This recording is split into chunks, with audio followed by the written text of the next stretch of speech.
श्री श्री ठाकुर परमाध्याय जगज्जननी श्री श्री बड़मा योगाचार्य परम पूज्यपाद श्री श्री बड़दा परम पूज्यपाद श्री श्री दादा एवं परम पूज्यपाद श्री श्री आचार्य देव समस्त श्रीचरण मोर शतकोटि भूमिष्ठ प्रणाम। आज सम्मेलन रे उपस्थित समस्त अतिथि सम्मान स्तब्ध मंचासीन व्यक्तिगण जहाँ को आपण जानी सारे समस्त को मोर कृतज्ञता आपण मान को मोर नववर्षर शुभेच्छा एवं जय गुरु। मोर किसी कहबार नथिला कि नाही मध्य तो मो नाटा डिक्लेयर कले तेज जाओ आमर अनेक वक्ता अच्छा नुआ नुआ वक्ता अच्छा जो वक्ता वक्तृता आपड़ के शुणी ना जो चेहरा आपड़ देखी ना से रकम नुआ चेहरा आपण मान सामना को आम आणबू ताकठू आपण ठाकुर कथा शुणवे जेते भल कथा हेले भी पुराणा लोक से कथा कहले से कथार येटा कमी जाए तेणु सब न्यू फेस दरकार मनुष्यर साइकोलोजी होची जे तार नुआ मुहरु से नुआ भाव कथा शुणवे से नुआ नुआ वक्ता रखाई एवं यहाँ मध्य आचार्य देवकर इच्छा जे से ब्रांडेड स्पीकर बा परिचित वक्ता कोठू न शुणिक आमे जमीती नुआ लोकठू नुआ भाव किसी ठाकुर कथा आम शुणु। एठी गोटे असुविधा आपण मैंने अनुभव करुँच सेटा होची जे सही मंच रे जहाँ किसी अनुष्ठान होची तार शब्द एठिक आसूची जो मैंने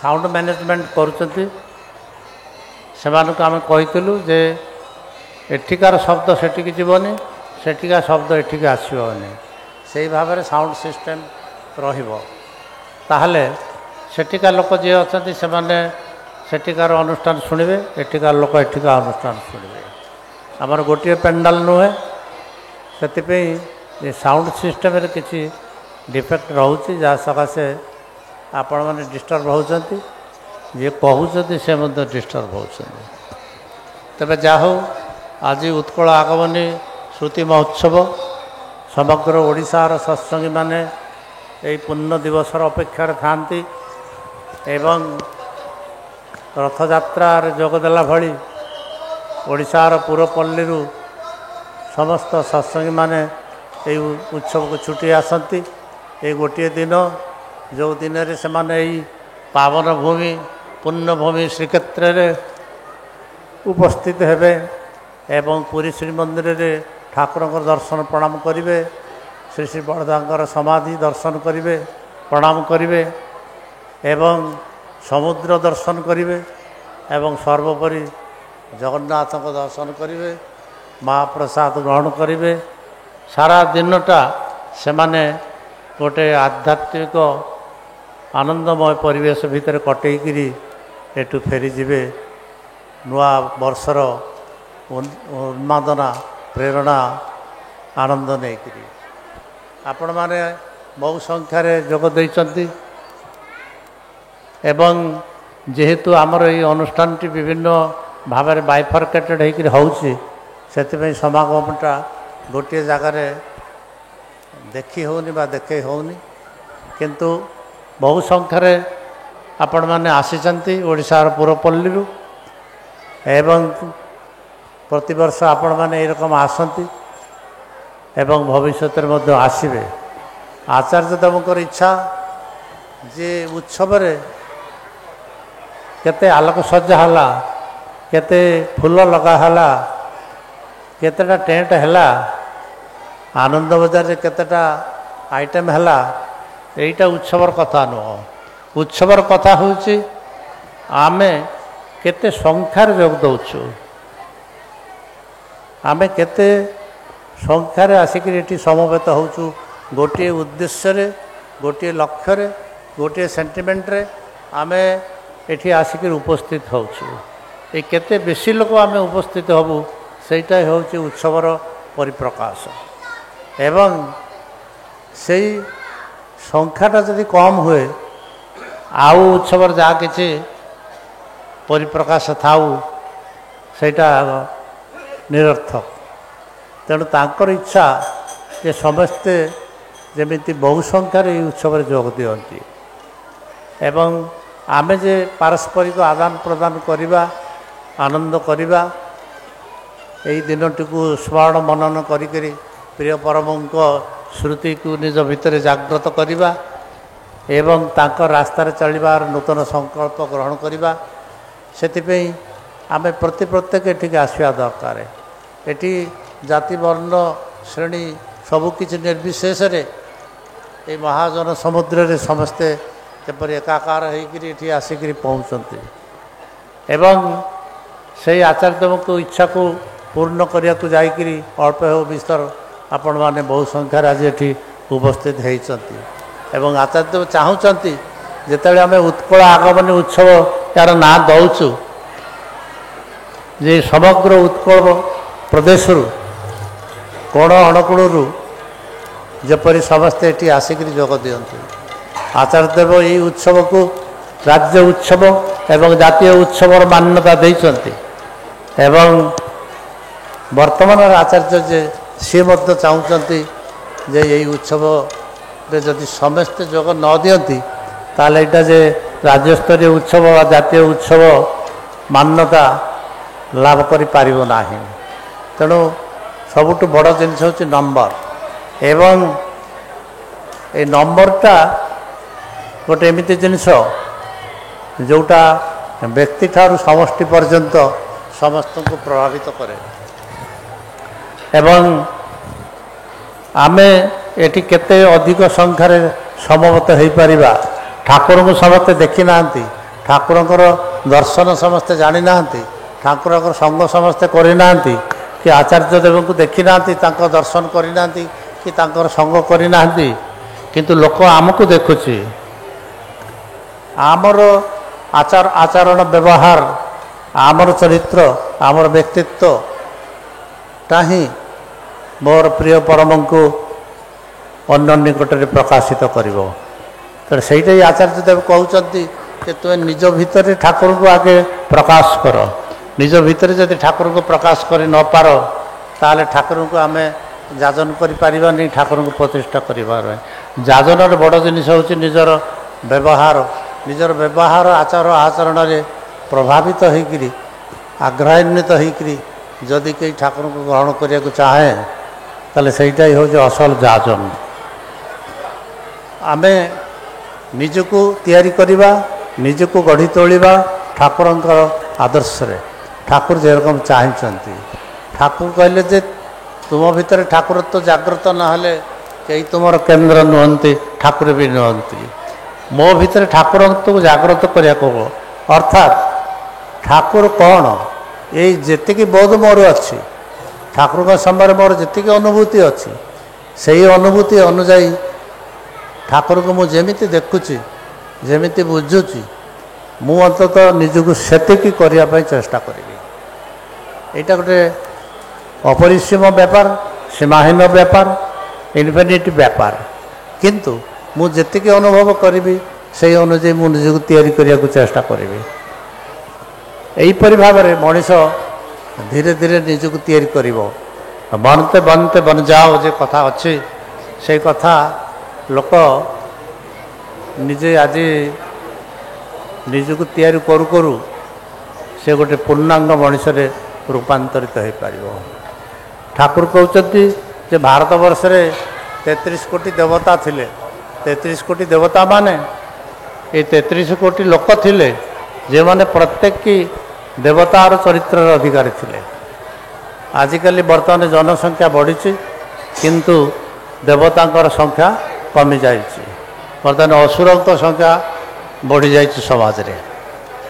ତେଣୁ ଏଇ ଅସୁରଙ୍କୁ ନିପାତ କରି ଏ ଦେବତାମାନଙ୍କୁ ସୁରକ୍ଷା ଦେବା ହେଉଛି ଭଗବାନଙ୍କର କାମ। ଯୁଗେ ଯୁଗେ ସେ ଏଇଥିପାଇଁ ଆସିଛନ୍ତି। ଠାକୁରଙ୍କୁ ପ୍ରଶ୍ନ କରାହେଇଛି ଯେ ଶ୍ରୀକୃଷ୍ଣ ଆସିଥିଲେ କଂସକୁ ମାରିବା ପାଇଁ, ରାବଣ ରାମଚନ୍ଦ୍ର ଆସିଲେ ରାବଣକୁ ମାରିଲେ, ଏରକମ କଥା ଆମେ ଶୁଣିଛୁ। ଆପଣ କାହାକୁ ମାରିବା ପାଇଁ ଆସିଛନ୍ତି? ଠାକୁର କହିଲେ ଯେ ସେ ଯୁଗରେ ଯଦି ଗୋଟିଏ କଂସ ଥିଲା, ଗୋଟିଏ ରାବଣ ଥିଲା, ଏ ଯୁଗରେ ଘରେ ଘରେ କଂସ ରାବଣ, ତ କାହାକୁ ମାରିବି? ତେଣୁ ମୁଁ ମାରିବା ପାଇଁ ଆସେ ନାହିଁ। ମୁଁ ଏଇ ରାବଣତ୍ୱ କଂସତ୍ୱ ଏଇଟାକୁ ଲୋପ କରିବାକୁ ଆସିଛି। ମଣିଷ ଭିତରେ ଅସୁର ଅଛି, ମଣିଷ ଭିତରେ ଦେବତା ଅଛି। ସେ ଅସୁରକୁ ମାରିଲେ ଦେବତାର ପ୍ରକାଶ, ଆଉ ସେଇ ଅସୁରର ପ୍ରାବଲ୍ୟ ହେଲେ ଦେବତା ଦୁର୍ବଳ। ତେଣୁ ସେଇ ଭିତରେ ଯେଉଁ ଆସୁରିକ ପ୍ରବୃତ୍ତି ମଣିଷ ଭିତରେ ରହିଛି, ସେଇ ଆସୁରିକ ପ୍ରବୃତ୍ତିକି ବିନାଶ କରିବା ହେଉଛି ମୋର ଉଦ୍ଦେଶ୍ୟ। ତେଣୁ ପ୍ରତ୍ୟେକଟି ବ୍ୟକ୍ତିରୁ ଆରମ୍ଭ ହେବ ଯୋଜନା। ସମାଜ ବା ରାଷ୍ଟ୍ର ୟାକୁ ରାତାରାତି କି ଦିନକ ଭିତରେ କି ହଠାତ୍ ବା ସମଷ୍ଟିଗତ ଭାବରେ ପରିବର୍ତ୍ତିତ କରାଯାଇପାରେ ନା। ୟାକୁ ପରିବର୍ତ୍ତନ କରିବାକୁ ହେଲେ ଗୋଟିଏ ଲୋକଠୁ ବ୍ୟକ୍ତିଠୁ ଆରମ୍ଭ କରିବାକୁ ହେବ। ବ୍ୟକ୍ତିକି ନେଇକରି ପରିବାର, ପରିବାରକୁ ନେଇ ସମାଜ, ସମାଜକୁ ନେଇ ରାଷ୍ଟ୍ର। ତେଣୁ ଏଇ ଯେ ବ୍ୟକ୍ତି, ଏ ବ୍ୟକ୍ତି ଆଗେ ଠିକ୍ ହେବା ଦରକାର। ଏ ବ୍ୟକ୍ତି ଠିକ୍ ହେବା ହେଲେ ପ୍ରତ୍ୟେକଟି ବ୍ୟକ୍ତି, ଆମେ ଯେମିତି କହୁଛୁ ଶିକ୍ଷା ଗୋଟେ ନିହାତି ଜରୁରୀ, ସ୍ୱାସ୍ଥ୍ୟ ଗୋଟେ ନିହାତି ଜରୁରୀ। ଆମେ କହୁଛୁ ଯେ ଶିକ୍ଷା ଦରକାର, ସ୍ୱାସ୍ଥ୍ୟ ଦରକାର। ତା ନହେଲେ ଲୋକ ତାର ଜୀବନରେ ଉନ୍ନତି ଦିଗରେ ଯାଇପାରିବ ନାହିଁ, ବଡ଼ ହୋଇପାରିବ ନାହିଁ। ସେଥିପାଇଁ ଏ ଶିକ୍ଷାକୁ ଆମେ ଗୁରୁତ୍ୱ ଦେଉଛୁ। ଏ ଶିକ୍ଷା ଏବଂ ସ୍ୱାସ୍ଥ୍ୟ ୟାକୁ ଯେମିତି ଆମେ ଧରୁଛୁ, ସେରକମ ଠାକୁର କହିଲେ ଯେ ସର୍ବପ୍ରଥମ ହେଉଛି ଦୀକ୍ଷା। ପ୍ରତ୍ୟେକ ବ୍ୟକ୍ତି ସେ ଯେପରି ଦୀକ୍ଷିତ ହୁଏ, ସଦ୍ଗୁରୁଙ୍କର ଶରଣାପନ୍ନ ହୁଏ ଏବଂ ସତ୍ସଙ୍ଗର ଆଶ୍ରୟରେ ରହିକରି ସେ ନିଜକୁ ତିଆରି କରେ। ତେଣୁ ଏଇ ଯେ ଦୀକ୍ଷା, ଏଇ ଦୀକ୍ଷା ହେଉଛି ମୂଳ କଥା। ଠାକୁର କହିଲେ ଯେ ଦୀକ୍ଷା ତାର ପରେ ଶିକ୍ଷା, ଏବଂ ଦୀକ୍ଷା ନହେଲେ ଶିକ୍ଷା ସାର୍ଥକ ହେବ ନାହିଁ, ସ୍ୱାସ୍ଥ୍ୟ ମଧ୍ୟ ଅନୁରୂପ ଭାବରେ ମଣିଷକୁ ପାଖକୁ ଆସିବ ନାହିଁ। ଏବଂ ସେଥିପାଇଁ ଏଇ ଦୀକ୍ଷା ହେଉଛି ମୂଳ ଜିନିଷ। ପ୍ରତ୍ୟେକଟି ବ୍ୟକ୍ତି ଦୀକ୍ଷିତ ହେବ। ଯେମିତି ଗୋଟିଏ କଲେରା ହେଉଛି କି ସ୍ମଲ୍ ପକ୍ସ ହେଉଛି, ପୋଲିଓ ହେଉଛି, ଏଥିରେ ଟୀକା ଦିଆହେଉଛି, ପିଲାକୁ ଟୀକା ଦିଆହେଉଛି। ଏ ଯେ ଟୀକା ଦିଆହେଉଛି, ଏଇଟା କୌଣସି ପିଲା ବାଦ ନାହିଁ, ସମସ୍ତଙ୍କୁ ଟୀକା ନେବାକୁ ହେବ। ଯଦି ଆମେ ଇରାଡିକେଟ୍ କରିବାକୁ ଚାହୁଁ ସ୍ମଲ୍ ପକ୍ସ, ଯଦି ଆମେ ଇରାଡିକେଟ୍ କରିବାକୁ ଚାହୁଁ କଲେରା, ଇରାଡିକେଟ୍ କରିବାକୁ ଚାହୁଁ ଯଦି ଆମେ ପୋଲିଓ, ତାହେଲେ ପ୍ରତ୍ୟେକ ଶିଶୁକୁ ଟୀକା ନେବାକୁ ପଡ଼ିବ, ପ୍ରତ୍ୟେକ ଲୋକକୁ ଟୀକା ନେବାକୁ ପଡ଼ିବ। ତାହେଲେ ଆକୁ ଆମେ ଇରାଡିକେଟ୍ କରିପାରିବା। ସେହି ରକମ ସମାଜରୁ ଯଦି ଆମେ ଏଇ ଆସୁରିକତାକୁ ଦୂର କରିବାକୁ ଚାହୁଁ, ତାହେଲେ ପ୍ରତ୍ୟେକ ବ୍ୟକ୍ତିକୁ ଏଇ ଦୀକ୍ଷାର ଟୀକା ଦେବାକୁ ପଡ଼ିବ। এই ଦୀକ୍ଷାର ଟୀକା ମାଧ୍ୟମରେ ଆପଣଙ୍କର ଆମେ ଇରାଡିକେଟ୍ କରିପାରିବା। ଜଣେ ଦୁଇ ଜଣ ହେଲେ ହେବନି, ତାହେଲେ ଯିଏ ରହିବ ସେ ଅନ୍ୟକୁ ସଂକ୍ରାମିତ କରିବ। ତେଣୁ ପ୍ରତ୍ୟେକ ବ୍ୟକ୍ତି ଦୀକ୍ଷିତ ହେବା ଦରକାର। ଏବଂ এই ଦୀକ୍ଷାର ପରେ ଶିକ୍ଷା, ଶିକ୍ଷାର ପରେ ବାକି ଯାହା କିଛି। ତେଣୁ এই ଦୀକ୍ଷାର କଥା ଠାକୁର କହିଲେ। ଏବଂ ଆମର ପ୍ରତ୍ୟେକଙ୍କର କର୍ତ୍ତବ୍ୟ ହେଉଛି ପ୍ରତିଟି ମଣିଷ ପାଖରେ ଠାକୁରଙ୍କର ବାର୍ତ୍ତା ପହଞ୍ଚାଇବା ଏବଂ ତାକୁ ସତ୍ ମନ୍ତ୍ରରେ ଦୀକ୍ଷିତ କରାଇବା, ଠାକୁରଙ୍କ ଆଦର୍ଶରେ ଦୀକ୍ଷିତ କରାଇବା। ଏବଂ এই ଠାକୁରଙ୍କର ଆଦର୍ଶ ହିଁ ହେଉଛି ଏକମାତ୍ର ଜୀବନ ବର୍ଦ୍ଧନର ଆଦର୍ଶ। এইটা ହିଁ ଯୁଗୋପଯୋଗୀ ଆଦର୍ଶ। ପ୍ରତି ଯୁଗରେ ତାଙ୍କର ଗୋଟେ ଆଇନ ଚାଲେ। ଆମେ ପୁରାଣ ପୁଥିରେ ପଢ଼ିଛୁ, ତ୍ରେତା ଯୁଗ, ସତ୍ୟ ଯୁଗ, ଦ୍ୱାପର ଯୁଗ, ବର୍ତ୍ତମାନ କଳିଯୁଗ ଚାଲିଛି। ତ ବର୍ତ୍ତମାନ ସବୁ ଯୁଗରେ ଗୋଟେ ଆଇନ ଅଛି, ଈଶ୍ୱରଙ୍କର ଆଇନ, ଏବଂ ଏ ଯୁଗରେ ଠାକୁରଙ୍କର ଆଇନ ଚାଲିବ, ଆଉ କାହା ଆଇନ ଚାଲିବନି ଏଠି। ଏବଂ এই ଠାକୁରଙ୍କର ଆଇନ ଯଦି ଏଇ ଯୁଗରେ ଚାଲିବ ତାହେଲେ ଠାକୁରଙ୍କର ଆଦର୍ଶ ହିଁ ଏଇ ଯୁଗରେ ଚାଲିବ। ଠାକୁରଙ୍କ ଆଦର୍ଶ ହିଁ ଏଇ ଯୁଗର ଶ୍ରେଷ୍ଠ ଆଦର୍ଶ। ଏବଂ ଏହି ଆଦର୍ଶକୁ ପାଳନ କରି ମଣିଷ କମ୍ପ୍ଲିଟଲି ଇଭଲ୍ଭ ହେବ ଏବଂ ମଣିଷ ପୂର୍ଣ୍ଣତା ଲାଭ କରିବ, ପୂର୍ଣ୍ଣାଙ୍ଗ ବ୍ୟକ୍ତିତ୍ୱ ବା ଚରିତ୍ରର ଅଧିକାରୀ ହୋଇପାରିବ ଏବଂ ଆସୁରିକତାକୁ ଦୂର କରି ସେ ଦେବତ୍ୱରେ ଦେଦୀପ୍ୟମାନ ହୋଇ ଉଠିପାରିବ ଯଦି ଆମେ ଠାକୁରଙ୍କ ଆଦର୍ଶରେ ନିଜକୁ ଅନୁପ୍ରାଣିତ କରିପାରୁ। ଏବଂ ଏଇ ଯୁଗରେ ଠାକୁରଙ୍କର ଅନୁଶାସନ ହିଁ ଚାଲିବ, ତାଙ୍କର କଥା ହିଁ ଚାଲିବ, ଆଉ କାହାର କଥା ଚାଲିବ ନାହିଁ। ତେଣୁ ସେ ହେଉଛନ୍ତି ଯୁଗଗୁରୁ, ସେ ହେଉଛନ୍ତି ଯୁଗ ପୁରୁଷୋତ୍ତମ ଏବଂ ତାଙ୍କରି ଧାରା, ତାଙ୍କରି ଅନୁଶାସନ, ତାଙ୍କରି ଆଇନ ଚାଲିବ। ଏବଂ ଆମେ ଯଦି ତାକୁ ଉପେକ୍ଷା କରୁ, ଆମେ ଯଦି ତାକୁ ବେଖାତିର କରୁ, ଆମେ ଯଦି ତାକୁ ଆଉ ଗୁରୁତ୍ୱ ନ ଦେଉ ତାହେଲେ ଫଳ ଆମେ ଭୋଗ କରିବା।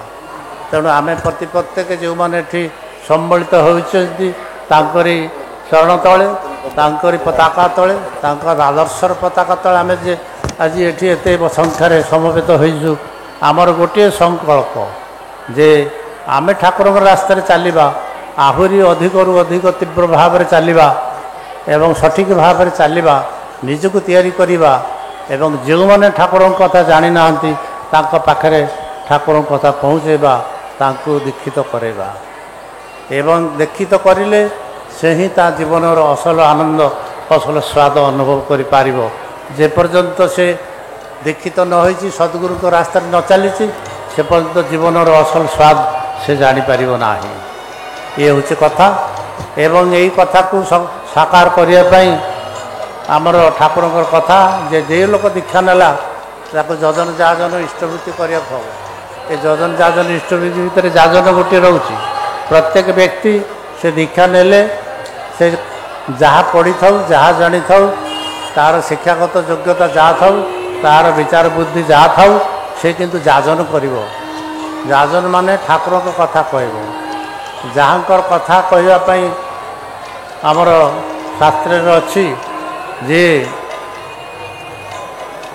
ଏ ସାତ ସମୁଦ୍ର ଯଦି କାଳି ହୁଏ, ଆଉ ଏଇ ଯେ ପର୍ବତ, ହିମାଳୟ ପର୍ବତ ଯଦି ଲେଖନୀ ହୁଏ, ଆଉ ସ୍ୱୟଂ ଗଣେଶ ଯଦି ଲେଖିବାକୁ ବସନ୍ତି ତାହେଲେ ଈଶ୍ୱରର କଥା ଲେଖି ଶେଷ କରାଯିବ ନାହିଁ। ଇଏ ଯେଉଁଠି ଅବସ୍ଥା, ସେଠି ଠାକୁରଙ୍କ କଥା ଯିଏ ଆଜି ଦୀକ୍ଷା ନେଲା ସେ କାଲି ଠାକୁରଙ୍କ କଥା କହିବ। ଏଇଟା ଗୋଟେ ଅତି ଆଶ୍ଚର୍ଯ୍ୟର କଥା।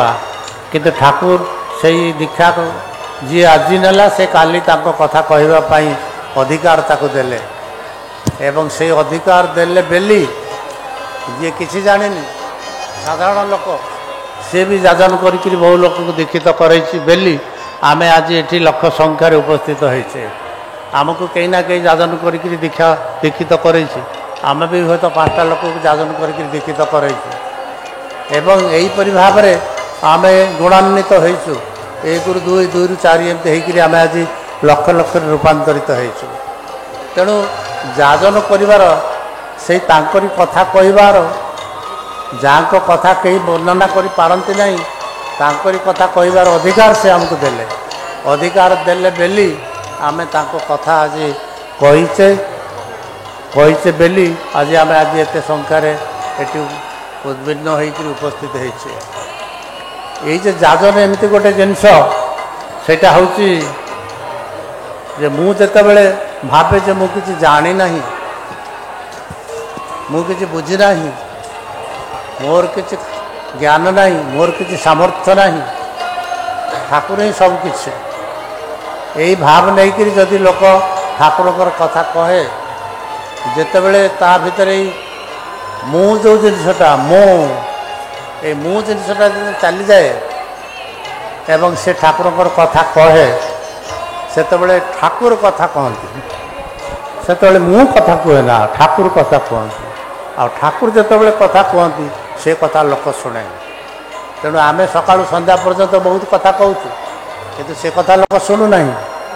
ଯେଉଁ ଯେତିକି ସମୟ 5 ମିନିଟ୍ ମିନିଟିଏ ଯଦି ମୋ ଭିତରୁ ମୁଁ ଶୂନ୍ୟ ହୋଇଯାଏ ଏବଂ ସେହି ସମୟରେ ଯଦି ମୁଁ କିଛି କଥା କହିଥାଏ କାହାକୁ, ସେଇଟା ଠାକୁରଙ୍କର କଥା ଏବଂ ସେଇ କଥାଟା ତା ଉପରେ କ୍ରିୟା କରିବ। ତେଣୁ ଆମର ଅଜାଣତରେ ଆମେ କେତେବେଳେ ଠାକୁରଙ୍କର ପୁରା ହେଇଯାଉଛୁ, ପୁଣି କେତେବେଳେ ନିଜର ହେଇଯାଉଛୁ। ତେଣୁ କେତେବେଳେ ଆମ ଭିତରେ ଏଇ ଅହଂଭାବ ମୁହୂର୍ତ୍ତ ଜାଗ୍ରତ ହେଉଛି, ପୁଣି କେତେବେଳେ ଠାକୁରତ୍ୱ ଜାଗ୍ରତ ହେଇଯାଉଛି, ଆମେ ଜାଣିପାରୁନୁ। କିନ୍ତୁ ଯେଉଁ ସମୟରେ ହେଉଛି ସେଇ ସମୟଟା କାର୍ଯ୍ୟକାରୀ ହେଉଛି ବୋଲି ମୋର କଥା ଅନ୍ୟ ଲୋକ ଶୁଣୁଛି। କାରଣ ମୁଁ ଯାହା କହେ ତା ଲୋକ ଶୁଣିବ ନାହିଁ, କିନ୍ତୁ ସେ ଯାହା କହନ୍ତି ସେଇଟା ଲୋକ ଶୁଣିବେ। ଆଉ ମୁଁ ଯେତେବେଳେ ମୁଁ ଶୂନ୍ୟ ହୋଇଯାଏ, ସେତେବେଳେ ସେଇଟା ମୋ କଥା ହୁଏ ନା, ସେଇଟା ତାଙ୍କର କଥା ହୋଇଯାଏ, ଠାକୁରଙ୍କ କଥା ହୋଇଯାଏ। ଏବଂ ସେଇ ଠାକୁରଙ୍କ କଥା ଶୁଣିକିରି ଆଜି ଏତେ ଲୋକ ଠାକୁରଙ୍କ ଭାବରେ ଉଦ୍ବୁଦ୍ଧ ହୋଇଛନ୍ତି, ଆସୁଛନ୍ତି। ତେଣୁ ପ୍ରତ୍ୟେକ ଆଜି ନିଜକୁ ମୁଁ ଶୂନ୍ୟ କରିବାକୁ ଚେଷ୍ଟା କରନ୍ତୁ। ମୁଁ ଶୂନ୍ୟ କରିକିରି ଯଦି ଆମେ ଚାଲିଲୁ, ଏ ମୁଁ ଶୂନ୍ୟ ହେବାଟାର ନାମ ହେଉଛି ଆତ୍ମନିବେଦନ। ନିଜକୁ ସାରେଣ୍ଡର କରିବା, ନିଜକୁ ଆତ୍ମନିବେଦନ କରିବା, ତାହେଲେ ଯାଇକରି ଏ ମୁଁ ଭାବଟା ଯିବ। ଏ ମୁଁ ଭାବଟା ଗଲେ ମୋର କଥା ଠାକୁରଙ୍କ କଥା ହେଇଯିବ।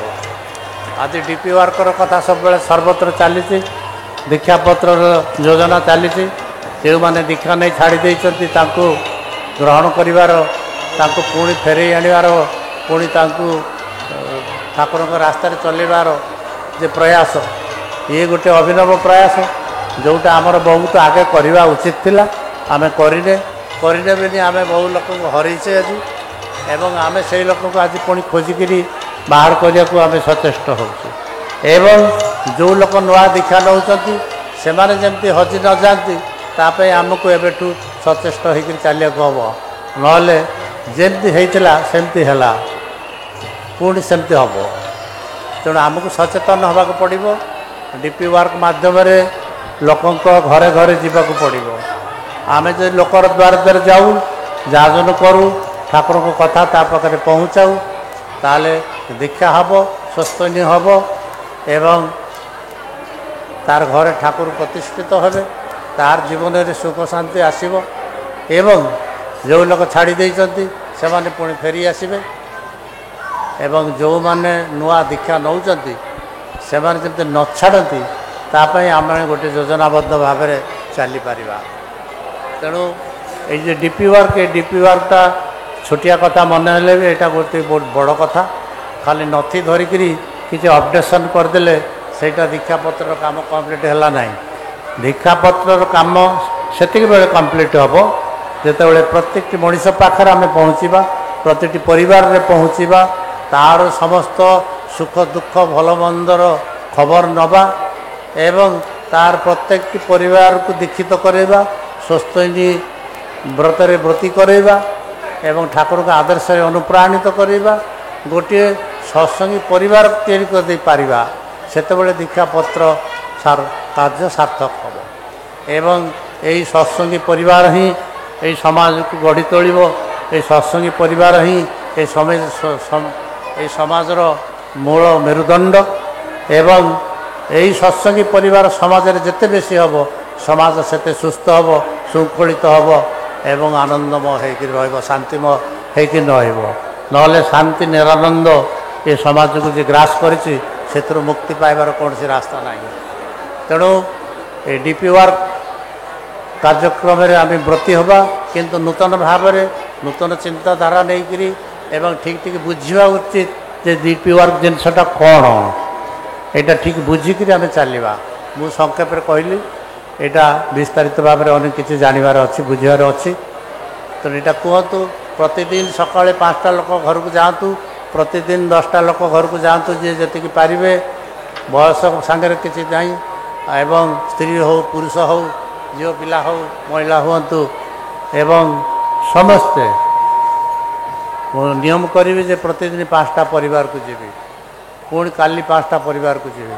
ଏରକମ କରିକିରି ଆମ ଏରିଆରେ ଯେତେ ପରିବାର ଅଛି ସବୁ ପରିବାରକୁ ଯିବି, ସବୁ ପରିବାର ସାଙ୍ଗରେ ମୁଁ ପରିଚିତ ହେବି, ତାଙ୍କର ଖବର ନେବି ତାଙ୍କ ସୁଖ ଦୁଃଖ ସାଙ୍ଗରେ ପରିଚିତ ହେବି, ଠାକୁରଙ୍କୁ ପରିବେଷଣ କରିବି, ଠାକୁରଙ୍କୁ ପ୍ରତିଷ୍ଠା କରିବାକୁ ଚେଷ୍ଟା କରିବି। ଯଦି କରିପାରେ ତାହେଲେ ଯେଉଁମାନେ ହଜିଯାଇଛନ୍ତି ସେମାନଙ୍କୁ ଫେରି ପାଇବା, ଯିଏ ଅଛନ୍ତି ତାଙ୍କୁ ଆମେ ଆହୁରି ଅଧିକ ମାର୍ଜିତ କରିକିରି ଠାକୁରଙ୍କ ରାସ୍ତାରେ ଚଲେଇ ପାରିବା ଏବଂ ପ୍ରତିଟି ମଣିଷରେ ଜୀବନରେ ଶାନ୍ତି ଏବଂ ଆନନ୍ଦର ରାସ୍ତା ତାକୁ ଧରେଇ ଦେଇପାରିବା। ଆଜି ଏ ଯେ ମହାସମ୍ମିଳନ, এই ମହାସମ୍ମିଳନରେ ଆମେ ସେଇ ସଂକଳ୍ପ ନେବା, ନେଇକରି ଠାକୁରଙ୍କ ରାସ୍ତାରେ ଚାଲିବା। ଏତିକି କହି ମୁଁ ମୋର ବକ୍ତବ୍ୟ ରଖୁଛି। ଆଗାମୀ ବର୍ଷ ପୁଣି ଦେଖାହେବ, ଆହୁରି ଅଧିକ ସଂଖ୍ୟାରେ, ଆହୁରି ଗୁଣିତ ସଂଖ୍ୟାରେ ଆପଣମାନେ ଏଠି ଉପସ୍ଥିତ ହେବେ। ଯେ ଏଇ ଉପସ୍ଥିତିକୁ ଦେଖିକରି ଯେମିତି ପୁରୀବାସୀ ସ୍ତମ୍ଭିତ ହୋଇଯାନ୍ତି। ପୁରୀରେ ଯାନି ଯାତ୍ରା ଲୋକ ସମାଗମଟା ନୂଆ କଥା ନୁହଁ, ସବୁଠୁ ବଡ଼ ଲୋକ ସମାଗମ ହେଉଛି ରଥଯାତ୍ରା। ଏଠି 10 ଲକ୍ଷ ଲୋକ ସମାଗମ ହୁଏ ରଥଯାତ୍ରାରେ ଏବଂ ସେହି ରକମ ପୁରୀ ସହରରେ 10 ଲକ୍ଷ ଲୋକ ସତ୍ସଙ୍ଗୀମାନଙ୍କର ସମାବେଶରେ କେବେ ଉତ୍କଳ ଆଗମନୀ ଉତ୍ସବ ଅନୁଷ୍ଠିତ ହେବ, ସେହି ଅପେକ୍ଷାରେ ଆମେ ଅଛୁ।